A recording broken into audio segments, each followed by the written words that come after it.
What's going on YouTube? It's your boy Gmo bringing a new video, and today I got another top 10 video for you guys. This week we're doing left wingers, but before we get into the video, I just wanted to tell everybody thank you for subscribing, thank you for checking out my videos. I appreciate all the support, it means a lot to me. Join the team and make sure you guys like, comment, and subscribe. Hit that post notification bell to get notified every time I upload a video, and let's get straight into it. So like I said, this week we got top 10 left wingers. A little disclaimer before we start this video: this is for the respective leagues only, and no Champions League, no third tournament or anything, just their respective leagues. Also, I got all of my stats from ESPN as well, and it's only for the 2019 and 2020 season. Okay, so that being said, let's get straight into it. Let's go.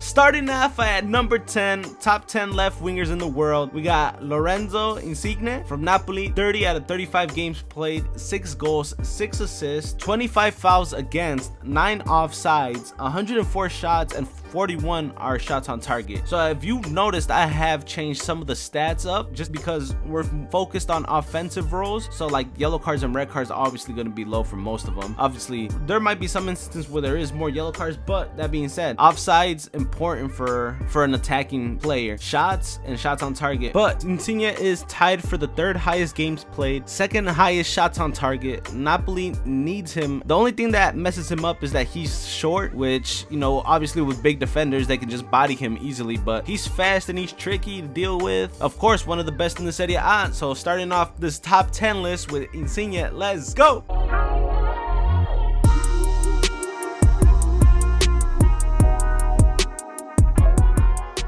Coming in at number 9, we got Quincy Promes. I think that's how you say his name, from Ajax. 18 out of 25 starts, 12 goals, 0 assists, 0 fouls against, 0 offsides, 12 shots, and 12 shots on target. I think something about Ajax team, like I think just their stats aren't being kept properly because those stats don't make sense. But that being said, he does have the 3rd lowest games played because it's a shorter season for them, but he does have high goals scored for that season. But the stats just aren't good. I don't know if they're not keeping him right, but he is a good player for Ajax, and Ajax just plays so good. So hopefully we can see more from him. But other than that, I can't put him higher than anything on this list.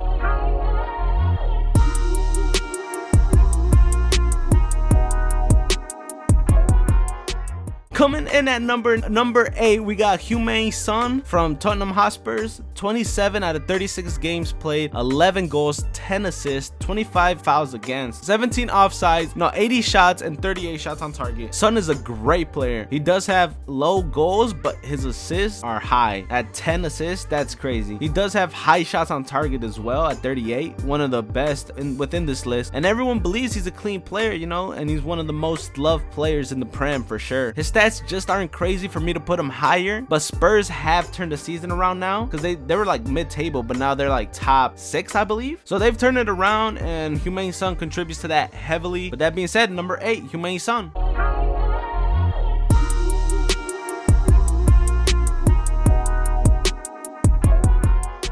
Coming in at number 7, we got Raheem the Dream Sterling. 28 out of 36 games played, 17 goals, 1 assist, 37 fouls against, 12 offsides, 94 shots with 32 shots on target. Sterling does have high games played as well, but not that high at 28. No, tied for the 2nd most goals with 17. That's just a crazy amount of goals. Lowest assist, because I don't know why, he's just not passing. Even though he's a winger to me, he's not passing enough. He's just going for the shots, I guess. He's on that Kobe mindset. I thought he didn't play as much, but he does have 28 games played. Of course, very fast. You cannot stop him when he's on the run. I love his game. And a couple years before, he was dominant, but it's just not the same now. But he's still up there within the best in the world.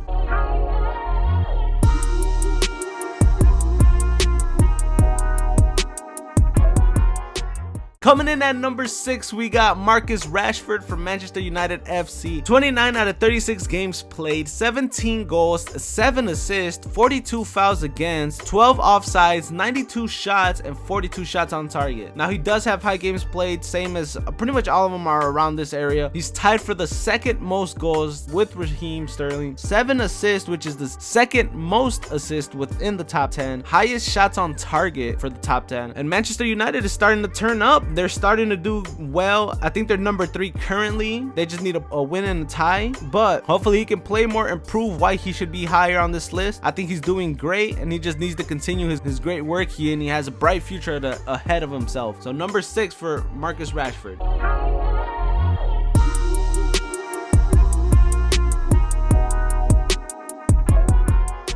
Coming in at number 5, top 5, we got Antoine Griezmann from FC Barcelona. 31 out of 38 games played, 9 goals, 4 assists, 21 fouls against, 16 offsides with 55 shots, 23 shots on target. Griezmann has the second highest games played at 31. Low goals and assists for him, as we're used to him having amazing seasons, and his stats in general just are pretty low compared to like previous seasons. But this season isn't his best season for sure. He transitioned to Barca, and he just needs to get better and start playing better. He's won it all from the World Cup, but he just needs to start performing better. I think it's just that first season, you know, he has to get used to the team, and that's not even like he plays left wing because Messi plays right, Suarez plays in the striker. But for Atleti, he was used to playing like a center forward or a cam, or you know, so hopefully he can start playing better and just get adjusted to the team.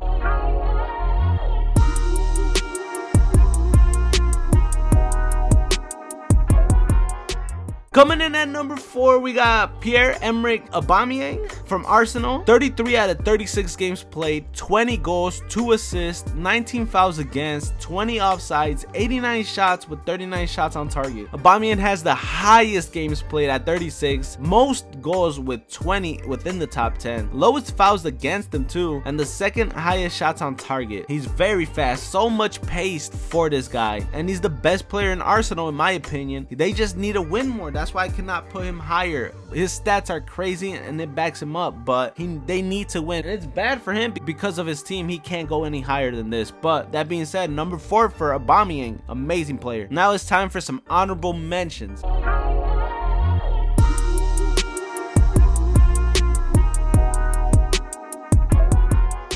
First honorable mention, we got Douglas Costa. Douglas Costa, I like his game a lot. Of course, he's very skillful, quick with the ball. I just think he needs to get more playing time. Those games are not enough for him. Second honorable mention, Kingsley Coman. I love his game as well. Very fast. One of the best in the world in my opinion. But again, his stats just aren't crazy enough, and he just needs to prove a little bit more, but I rate him highly. He's one of my favorites. The last honorable mention, Leroy Sané.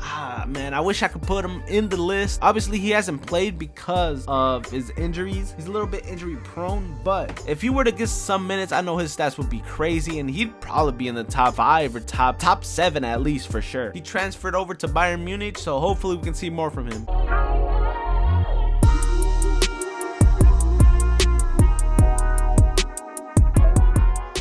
Coming in at number 3, we got Sadio Mane from Liverpool FC. 30 out of 36 games played, 17 goals, 7 assists, 46 fouls against him, 14 offsides, 76 shots, and 35 shots on target. Now he's tied for the 3rd highest games played, tied for the 2nd most goals, tied for the 2nd most assists, and the 3rd highest fouls against him. Of course, he's very fast, and Liverpool has won it all from the Prem to the Champions League, and of course, it's all thanks to this guy, because in my opinion, he's the best player on Liverpool. Maybe besides Alisson and Van Dijk, but the best offensive player for sure. In my opinion, he's the real MVP of Liverpool. And Liverpool has a great system, of course, with Klopp in there, and just they've won it all. What can I say? Sadio Mane, in my opinion, he's the real MVP of Liverpool, even though he may not get the credit.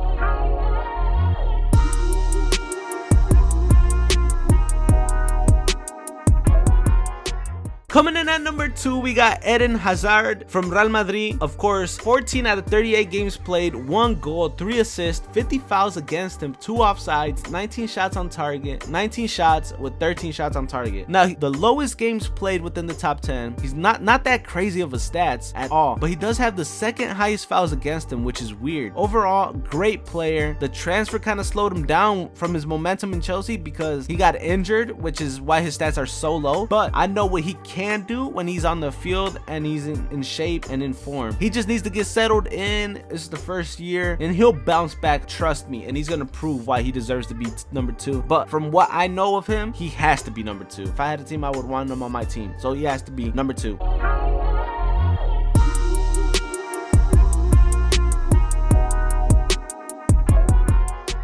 Now, number 1, no questions asked, the top left winger in the world, Neymar from Paris Saint-Germain. 15 out of 27 games played, 13 goals, 6 assists, 62 fouls against him, 1 offside, 71 shots, and 37 shots on target. Now, he does have the second lowest games played, but I mean, 27 games, that's not bad, especially because it was a shorter season because due to the coronavirus. So, and he's averaging almost a goal a game at 13 goals. That's crazy enough. He has the 3rd most assists and the most fouls against him. Of course, we all know he likes to do tricks up and down that pitch on the left side and just break the other team's ankles. So 62 fouls against him. That's the only way that they can stop him, is just hurting him. And that's why I put fouls against him, because you have to give him credit for that. Of course, high shots on target as well. He's fast, very skillful. His moves are crazy. Everyone tries using them in games or tries practicing them for sure. Very talented. Next up, after CR7 and Messi, in my opinion, like, they're gonna pass the torch off to them. Him and Mbappe are gonna take over the world, but of course he's gonna definitely win Ballon d'Or